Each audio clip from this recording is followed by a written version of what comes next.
ফিতা কাটা নায়িকা বলে কাকে কটাক্ষ করলেন অপু বিশ্বাস। বিরতি শেষে নতুন দুই সিনেমা নিয়ে ব্যস্ত সময় পার করছেন ঢালিউড তারকা অপু বিশ্বাস। বন্ধন বিশ্বাস পরিচালিত সিক্রেট ও কামরুল হাসান ফুয়াদের দুর্বার, এই দুটি নতুন ছবির শুটিং নিয়ে এখন তার দিন কাটছে।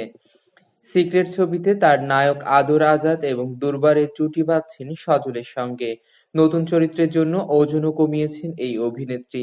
শুটিংয়ের ব্যস্ততার মধ্যেই সামাজিক যোগাযোগ মাধ্যমে দেয়া এক মন্তব্যকে ঘিরে শুরু হয়েছে আলোচনা ও সমালোচনা। নিজের ফেসবুক স্টোরিতে অপু বিশ্বাস লিখেন, ফিতা দেখি সবাই কাটে, আমি কাটি বলে ফিতা কাটা নায়িকা। সঙ্গে জুড়ে দেন হাসির ইমোজি। এই পোস্টার প্রকাশের পরপরই তা নিয়ে শুরু হয় নানা জল্পনা। ভক্ত ও চলচ্চিত্র সংশ্লিষ্ট ব্যক্তিদের একাংশ অপু বিশ্বাসের এই বক্তব্যের ভিন্ন ভিন্ন ব্যাখ্যা দিতে শুরু করেন। কেউ কেউ মন্তব্যটিকে ইঙ্গিতপূর্ণ ধরে নিয়েছেন, এটি নাকি চিত্রনায়িকা শবনম বুবলীকে উদ্দেশ্য করেই দেয়া। উল্লেখ্য, মাঝখানে বেশ কিছুদিন সিনেমার কাজে অপু বিশ্বাসকে নিয়মিত দেখা যায়নি। সে সময় বিভিন্ন পণ্য প্রতিষ্ঠানের ফটোশুট ও ফিতা কেটে উদ্বোধনের অনুষ্ঠানে তাকে উপস্থিত থাকতে দেখা গেছে। এসব নিয়ে সামাজিক যোগাযোগ মাধ্যমে তাকে ঘিরে আলোচনা সমালোচনাও কম হয়নি।